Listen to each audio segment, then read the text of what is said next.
Internet, and welcome to episode 71 of Verbal Graffiti with your hosts, Brian Glass, aka the B-Man, the People's Degenerate. Where shall I direct my ire this episode? Maybe I should have thought of something before I pressed record button on the camera. I saw that Gladiator 2, a sequel to the Gladiator, is coming out. Gladiator, a fantastic film. I don't really know what my thoughts are on the sequel that's coming out pretty soon. One thing, well, many things actually, but when a film comes out and we say, oh, it flops, that film sucks.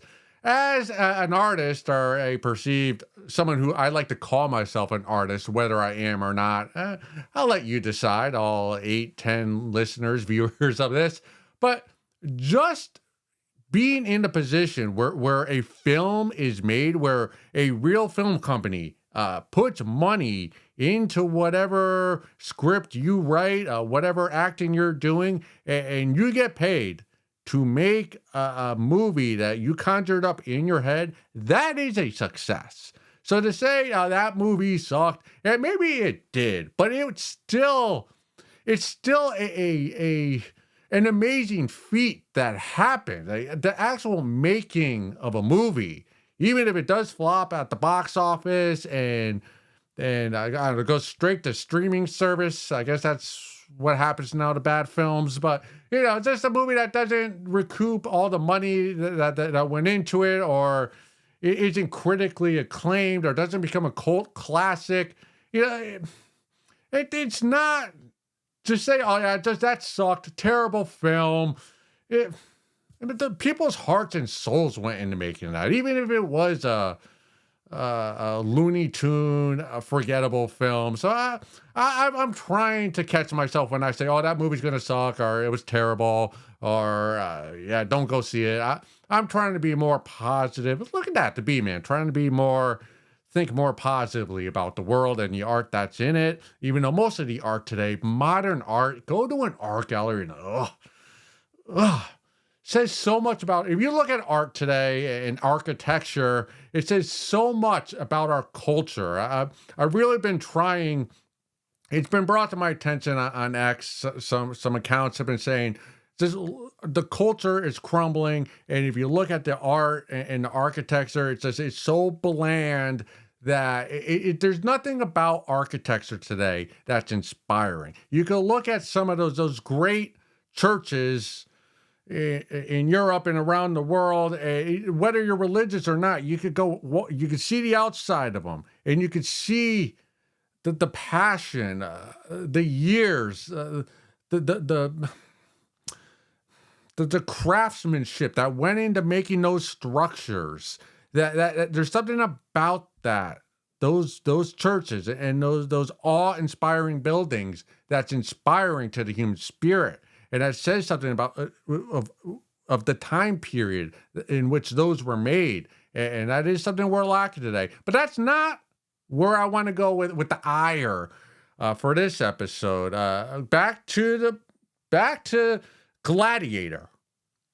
My ire this episode and forever going forward is the Roman Colosseum. The actual ancient Roman Coliseum is the most overrated stadium in the entire world that has ever existed. Let me explain. Let me defend my argument for you for the next minute, 2, maybe 3, depending on how passionate I am about this one. You spend a week, right? You're going to go to Rome. Maybe you're doing a tour around Europe. You're spending 3 weeks in Europe. You're spending thousands of dollars. You worked extra shifts at the restaurant. Man, there's a bug right by my light that's going to bother me. Focus, Brian. Focus. Do not have a dog mind. All right. Hey, you know what I'm getting at. You work extra. You work overtime. You just put away money to save for this awesome vacation around Europe, and you spend a day to go to the Roman Colosseum.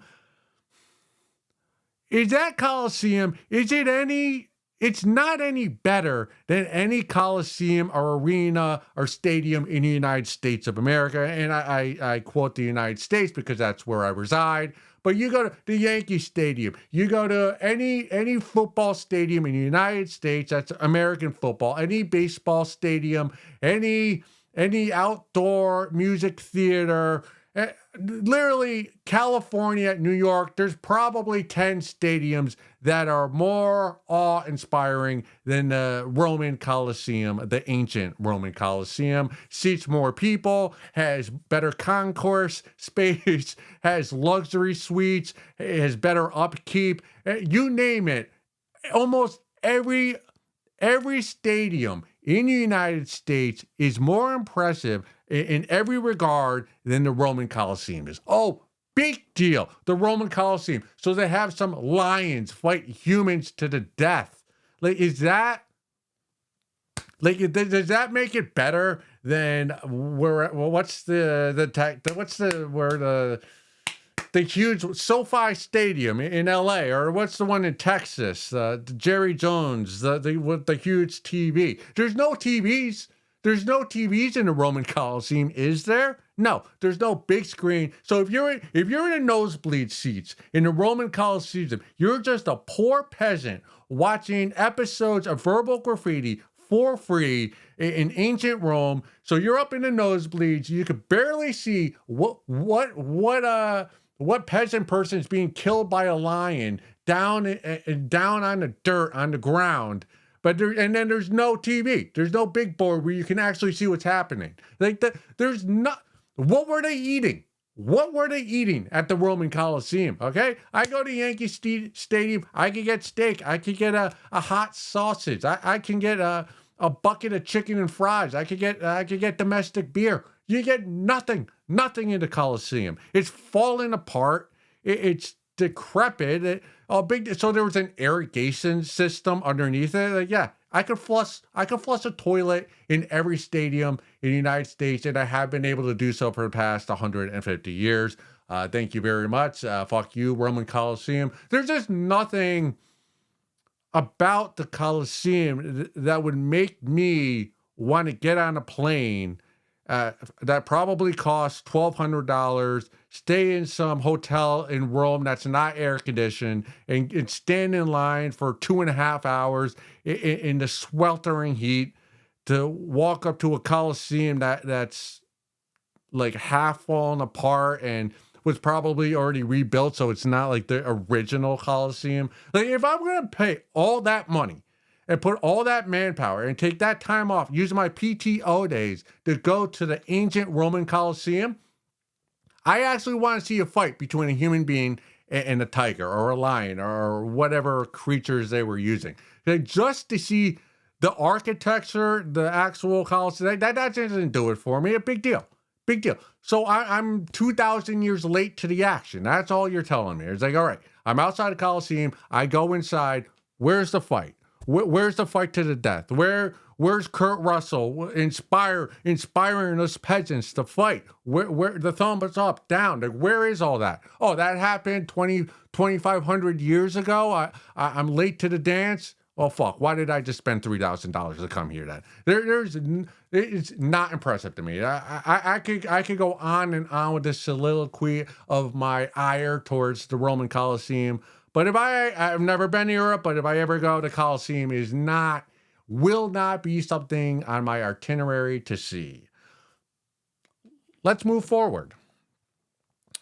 All right. Let's talk about something more current, unlike the Roman Colosseum. It comes from the subreddit Infidelity. Oh boy. Is this considered cheating? I checked my boyfriend's phone for the first time in almost 2 years of dating. I found out he has a fake Instagram, fake name, no pics, etc. account that follows 4 people he's dated, slept with. He messaged his ex-girlfriend from this account with, quote, "You're so beautiful," a year into our relationship. He also messaged his ex-sister something random, which makes me think this whole account is a joke. It is not a joke. but we'll get to that. 7 months into our relationship, he screenshot pictures from Instagram and put them in My Eyes Only, which has nude pictures from their previous relationship.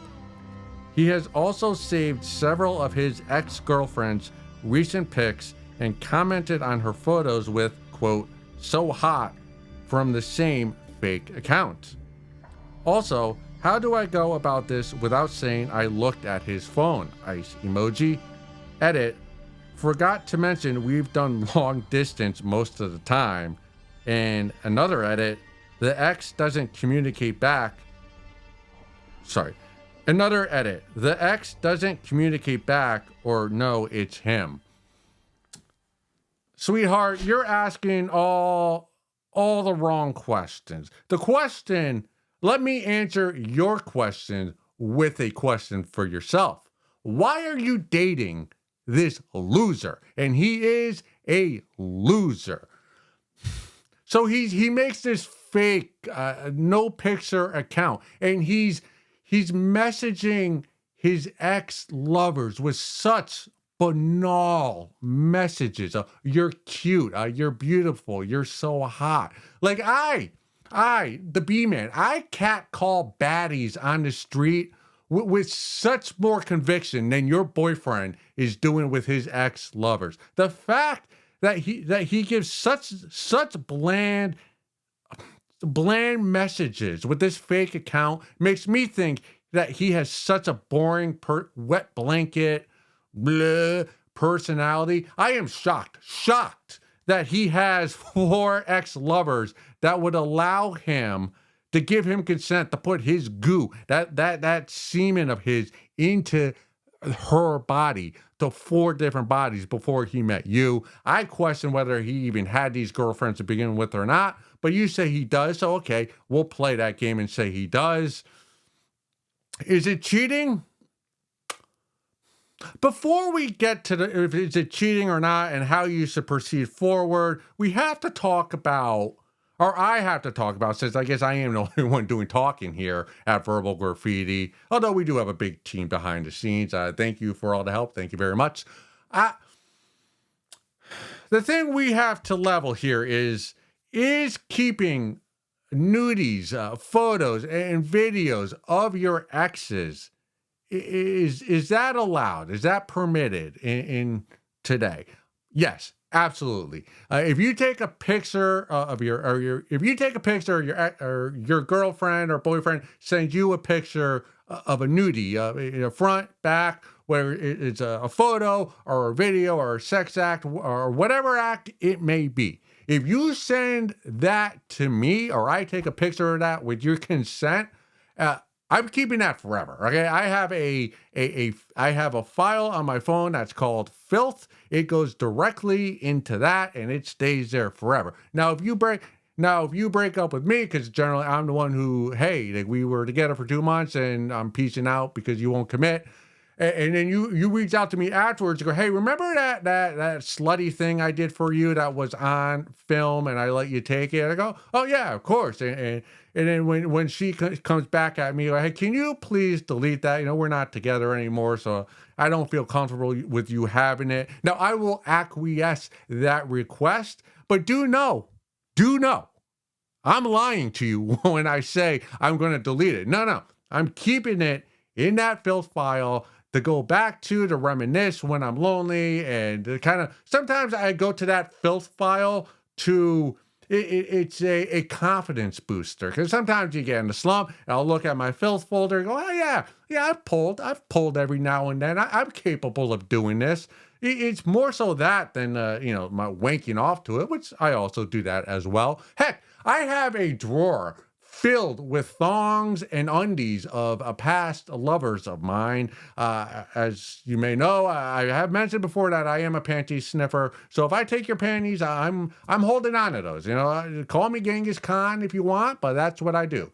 If I get a nudie or a undergarment from you, I'm keeping it forever as a keepsake, similar to a receiver keeping his touchdowns. After every touchdown catch, he keeps the ball. That's what I do. And that's what we all do with photos and videos and undergarments of past, past partners that have come and gone. So it is completely above board, legal in our judgment here at Verbal Graffiti for your boyfriend to have a folder with the smut of all girlfriends from the past. That's okay. There's nothing cheating about that.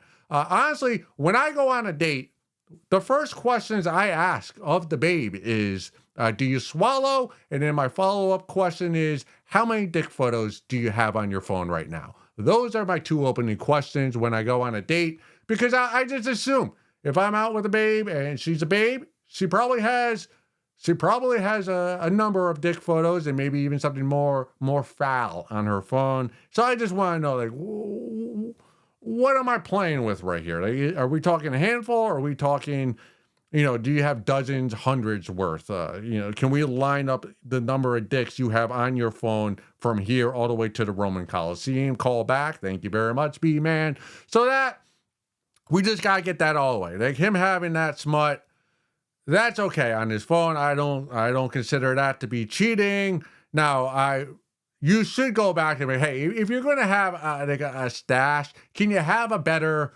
file name than My Eyes Only? Can you be something a little bit more discreet than that? That's this guy's going to get caught many times in his lifetime, because this relationship is going to end very soon. Now, for him reaching out to his ex, he's not doing this for shits and giggles. He's doing this because he wants to get freaky with them, because you two are in a long distance relationship. So he is trying to cheat on you. He is trying to cheat on you with his exes. What should concern you more as his long distance girlfriend is that he does not have the game, does not have the riz enough to be able to cheat on you. That's his predicament. His predicament is, which is almost even worse than cheating on you. Like, yeah, you don't want to be cheated on, but what's even worse than that is having a partner who wants to cheat on you, but doesn't have the capability to do so because he doesn't have enough game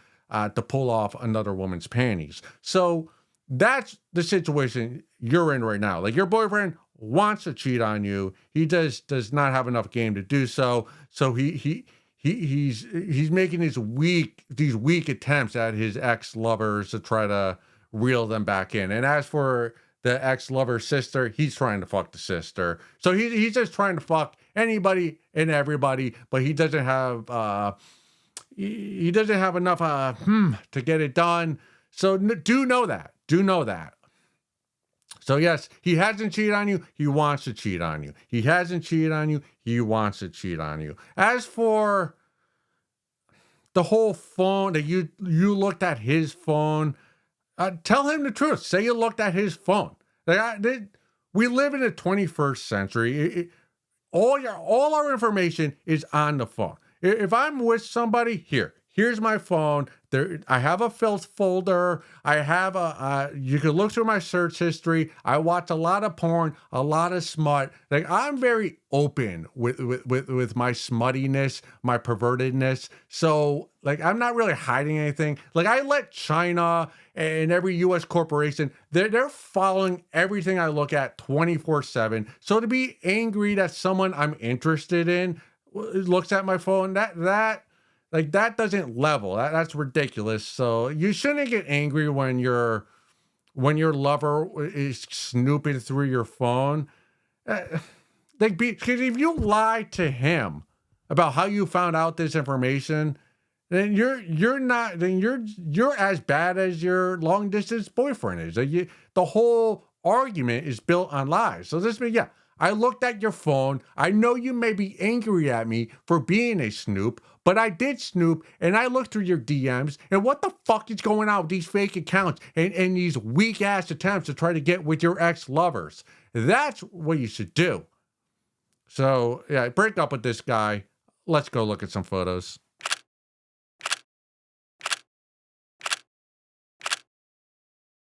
I don't know what to do with my hands. I'm always beginning of every segment, boom, boom, boom. I'm always moving my hands. I'm a very touchy guy. My love language is physical touch. So is my friendship language is physical touch. I did not realize this till it's my junior year of college at University of Connecticut. That's right. I'm a college graduate. I was there junior year in the dorms. Still lived in the dorms at that point. Our neighbor, I'm not really sure what we were doing, but I'm assumed it involved drinking. And I touched him, and that's when it's like, hey, Brian, you know you touch me a lot. You touch people too much. And I took stock of what he said. I was like, oh yeah, he's correct. I am a touchy guy. I need to refrain from doing that. So I've since then, which was many years ago, I have refrained from being as touchy a person I am with my friends. And when I say touchy, it's not, it's not like anal sex. It's more like, hey, but more than a handshake and a hug. It's like always patting, always prodding. And I think part of the reason may be my OCD. Again, I've mentioned I have OCD. I really haven't gone into detail because it's such an awe. It's like shock and awe how much my OCD controls my life and how much I've given into it over the years. It does deserve its own episode. We'll get to that. But yeah, touchy. What am I getting with this touchy? Oh yeah. As I move my hands a lot again, did something big this year. This week. It made a big step forward. But again, I don't need to share every personal thing I do with all of you. Some things I do, I can share with myself and the babes and Johns behind me on this wall, on this backdrop here. Hey, if we get 100 subscribers, maybe I will share this private information with all of you. That's what we in the podcasting world call a tease. Let's move on. This next one, it's juicier than the first segment. So let's get into this one. Why tease you guys any longer? If I can open it up. Okay. Comes from the subreddit adultery. I notice a theme this episode. Okay. From the subreddit adultery. Do I actually enjoy this lifestyle? ? Me and my AP, I'm going to assume that stands for adultery partner, ended everything many months ago. It was for the best and we're good, still friends. And I'm single. Recently, I've made the decision to put myself out there and potentially start a relationship. However, it's not going as planned. The dates are great, but I feel overwhelmed by the idea of being a girlfriend. I get home feeling so heavy and anxious, even if I had a great time. Maybe this is not right for me. I feel you with that. I was hoping to be happier now that I'm doing things correctly, but I'm not. I was happier when I was the other woman. It was exciting in the way my AP made me feel. No one else can do it, which is a bit frustrating. Each time things start to get a little serious, I lose interest. Why is this happening? Do I have a commitment problem? Do I actually enjoy this lifestyle, even though I know it's a terrible situation to be in? Yes, I believe you do enjoy the lifestyle of being the side piece, shall I say, the whore. You love it. You love it. And you should not be ashamed. Don't feel guilt about yourself for being the side piece, for being the whore, as I said. The reason why, look at Marilyn Monroe, okay? Marilyn Monroe. There are millions of Americans and young women across the globe who idolize Marilyn Monroe. There's a lady I know who owns a bar dedicated to Marilyn Monroe. The bar is called Hot Rods. It's in Middletown, Connecticut. You walk inside. It's all red, and on all the walls are posters and pictures and photographs of Marilyn Monroe and the men she's been with.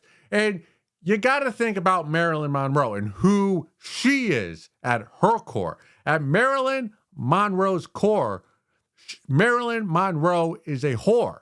She is a homewrecker. She is a slut. She is a going behind another woman to get his man. And not just any man, the man, the elite men of her time, of her generation. We're talking about Joey D, Joe DiMaggio. We're talking about JFK, John F. Kennedy. Do not know what the F stands for. As a history major, I should know, but I don't know. Yeah, we're talking about this image. If you're an American, this is one of the most Americana images, is Marilyn Monroe being a slut and cheating with John F. K. Remember, we all know the scene. She pops out of a full-size fake birthday cake, and she's dressed with her boobs hanging out. She looks like an enhanced Japanese hooker, and she's doing this while JFK is there, dressed to the nines, with his wife, the first lady, Jackie Kennedy. She's by his side, stroking his knee on his thigh, stroking his thigh, and Marilyn Monroe is right in front of her, right in front of the two of them, going, "Hey, I fuck your husband. You may be the first lady, but I am the first slut of America." And now, 50, 60 years later, Marilyn Monroe is an American icon for all women in this country. So what I'm getting at here is, do not be ashamed for who you are. And what you are is a side piece. And let me ask you this. Is there anything, like, okay, morally, yes, it may be wrong to be the side piece, to be having sex with another married man. Sorry, a man who's married to another woman. But if you're able to get past the morality of doing so, everything else about it, about being a side piece, is lovely. And I keep banging this point home with verbal graffiti. But being a side piece, if you're okay with it, is all gravy. You're Gucci, you're 100%. It's the best of the two. Which would you rather be? The side piece or the wife that's getting cheated on? I'd rather be the side piece. You'd rather be the side piece. So I side with you. It's the best. You get the guy, you get the passion. It's like there's a reason why nobody wants to fuck the nice guy. It's because he's nice, because it's boring, it's bland. There's no excitement to it. There's no taboo. Look at all this erotic literature behind me. It's all based on taboo. There's a reason why teachers fuck their students. There's a reason why subordinates fuck their bosses. It's because it's not allowed. As soon as someone tells you, "Hey, you're not allowed to have sex with this person," immediately your mind, you're saying, "Oh, that's not allowed. That's taboo. I want to have sex with that person." Again, it's why in prison, it's why the what do you call those? The patrol officers in prison, the correctional officers. It's why they always get caught having sex with the inmates, because it's not allowed. It's taboo. That's what makes the sex hot, passionate, the thrill that gives you the dopamine rush. And you see, every failed endeavor is a learning experience, and what you've learned through your previous adultery relationship is that you like all of these feelings, the dopamine rush, the taboo, the danger of it all. Like that's what excites you. That's what gives your pussy the tingles. Not going on a Bumble date where the guy's treating you nice. Like, you like being treated like a whore. Oddly enough, like having a guy who his only interest is using your holes. That's what gives you fulfillment, not the flowers and the puppy eyes and and somebody treating you nice. You like to be treated like a fuck doll. That's what you like, which is okay. Which is okay. I admire that you're getting to a point in your life, in your adulthood, in your personhood, where you're realizing, oh, I want to be the side piece. And now the only question for you now is, how do you morally allow yourself just to go full throttle side piece? Because your history tells me you have the mental makeup to be a successful side piece. See, because I say this because you were having sex with a married man and you had this was ongoing. So you were the married man's side piece. You were okay with that. And when you decided, okay, I need to put the kibosh on this. We had enough. It's time for me to move on and try to be, try to live life above board, being a non-cheating whore. You moved on.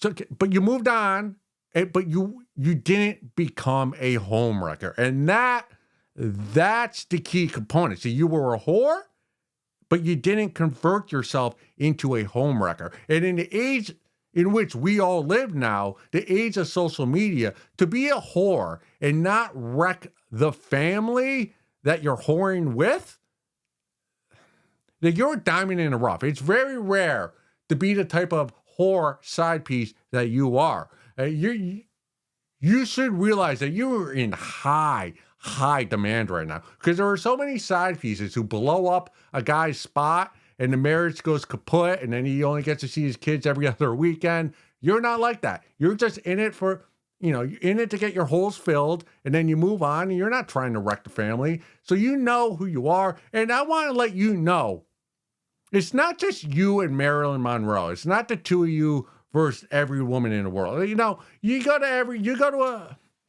to a brothel, you go to a strip club, you go to a rub and tug, you go find a street hooker, you go find escort service. Not all these women working there, not all of them are human trafficking, sex slaves. Some of the women there who do those jobs love what they do because they're a whore. They love whoring out to other men. And that's who you are. You're just it's like I said last episode, don't hate the player, hate the game. You just love the game. You love the side. You love being the piece. You love being the whore. That's commendable. And the fact that you know this, you need to stop.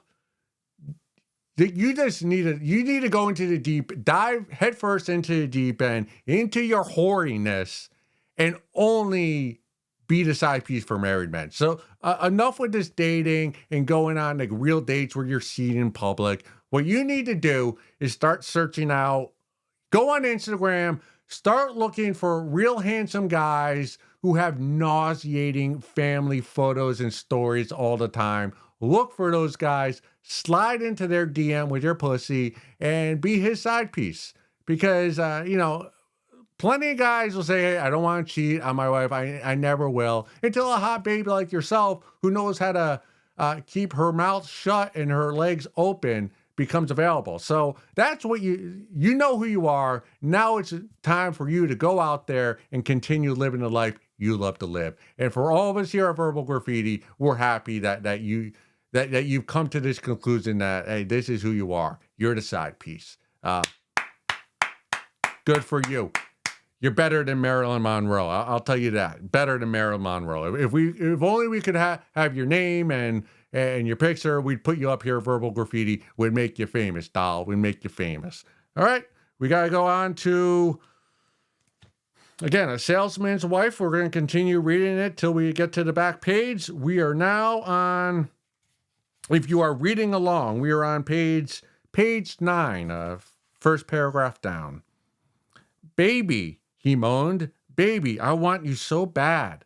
His hand slipped down now over the soft, trembling plane of her stomach until it reached the pink bikini panties. His fingers slowly found their way past the tight, elastic waistband and into the curly tangle of her pubic hair. Pamela tried to relax and let her husband's roving hand freely explore her most private parts, yet deep within, a raging turmoil had begun that made her almost cry out with anguish as his finger teased the quivering folds of her vaginal slit. Instead, she bit her lip and held him tighter. Alan let his fingers glide up and down the soft flesh, hoping that his gentle activity would trigger her feminine lubrication to moisten her pussy. Finding the tiny nub of her clitoris, he began to massage it, kneading just the right spot until it began to harden involuntarily, like a little penis. With growing urgency, he began to twist the little hardened bud, hoping to rouse his wife into a fever of desire match his own. He was vividly aware of the sexual difficulties between them, and although it had been quite frustrating for him when she lay impassively beneath him night after night until he had his orgasm, he had promised himself to take great care of her until she got over her fear. After all, he reminded himself, I've been away a lot and she's so innocent. Since he was the more experienced of the two, he had assumed that it was his duty to be patient until she had matured sexually. Of course, it had been quite difficult at times, and day by day he felt his deeper, more savage drives were being dangerously repressed because of his wife's problems. Yet, despite his pressing needs he knew were vital to his masculine ego, he had been gentle and understanding with her. Slowly, his middle finger found the tight, puckered entrance of her pussy, and he was delighted to discover it was slightly moist. With great care, he began to probe into a conditioned passage, widening it, increasing the lubrication. As he did, Pamela found herself becoming tense, and involuntarily her vaginal passage began to tighten again and resist his insinuating finger. Her legs drew closer together, almost clamping his hand between those white, firm columns. Alan sensed her anxiety and relaxed, trying to penetrate her slowly. His love play had caused his thick, lengthy penis to stiffen with lust, and his loins were warm and aching with desire. He wanted her tonight, wanted to screw his wife like a stallion mounting a mare and cry out in triumph with his release. Go suck a fat one.